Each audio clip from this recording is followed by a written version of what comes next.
প্রিয় দর্শক, আসুন সত্যের সন্ধান করি। কিছুক্ষণ আগে এখানে একটা অ্যাক্সিডেন্ট হয়েছে অটোরিকশার সাথে বাইকের। তো বাইক যে চালক ছিলেন তার হাত ভেঙে গেছে এবং অটোরিকশায় যে একজন মহিলা ছিলেন, মহিলাও অনেক ক্ষতিগ্রস্ত হয়েছে। আসুন শুনি এখানের কি হয়েছিল।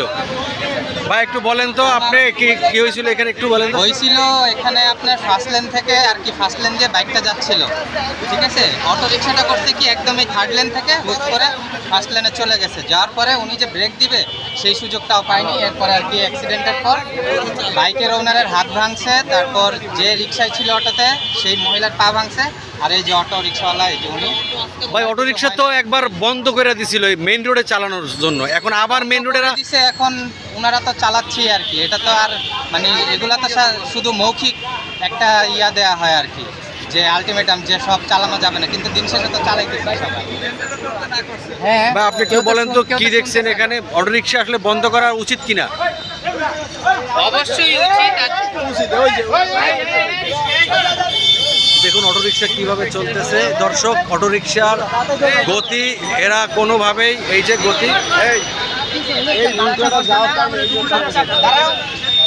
বাচ্চা বসা আন্টি বসা না এরকম, এই যে উনিও গেছে, বাইকের ওনারের হাত ভাঙছে। তোমরা যদি দেখো আপনারা এইভাবে বাস যে লাইনে চলে সেই লাইনে চলে যান কেন? মামাই সিগারেট খাইতেছে, উনিও কিন্তু ওনারও হাত পা ভাঙতে পারতো। এখন তোমাদের আমরা মারি না, কারণ একটাই কথা বলবো, গরিব মানুষ। এখন তোমরা বুঝাইলেও তো বুঝো না, তাহলে সমাধানটা কই বল তো ভাই, সমাধানটা কই বল। তুমি মেইন লেনে যাও কেন ভাই, বলো তো একটু। তোমাকে আমি 50 গজ আগে মানা করি, তাও তো শোনো না, তুমি কেন আস্তে আস্তে করে আগে আসলে বলো তো আমাকে, বলো। আপনি তো ছিলেন, আমি কতক্ষণ 50 গজ হাতে তুলে বলছি না, আপনি কেন ওনাকে বাজারে দিলেন না? আপনি কি অটো রিক্সা নিরাপদ কিনা একটু বলেন তো? মেইন রোডে নিরাপত্তা, ও যে মেইন লাইন থেকে, বাসের লাইন থেকে চালাইলো, এটা কি ঠিক করছে বলেন? তোমাদের তো একটা লেন আছে ভাই, লেন মেনটেন করো না কেন? প্রিয় দর্শক, একটা অ্যাক্সিডেন্টের পরে এখানে সাধারণ মানুষ উত্তেজিত হয়ে গেছেন এবং অটোরিকশাগুলো থামিয়ে তাদের সাইডে রোড দিয়ে চালানোর জন্য অনুরোধ করছেন। এখানে যে রিক্সাটা অ্যাক্সিডেন্ট করছে রিক্সাওয়ালার কথাটা একটু শুনি। এই মামা, অ্যাক্সিডেন্টটা কিভাবে করলে একটু বলো তো। সেবন করে, উনার মাদক সেবন করা। তুমি কি মাদকাসক্ত? উনার চোখের অবস্থাটা দেখেন। মাদক করি না, মাদক নেশা করো না? কোনো নেশা করি না, খালি সিগারেটটাই খাই। সিগারেট খাও। অ্যাক্সিডেন্টটা করলা কিভাবে মামা, বলো তো একটু। এটা কি তোমার অন্যায় হয়েছে না?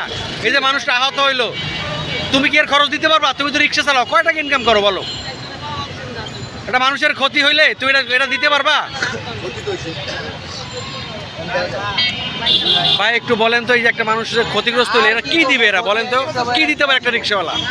রিক্সাওয়ালা কি দিব আর ওই হুন্ডাওয়ালা কি নিব, এটা জেনে আর ভালো জানে। প্রিয় দর্শক, আমার পেজটি ভালো লাগলে ফলো দিন, শেয়ার করুন। আসসালামু আলাইকুম।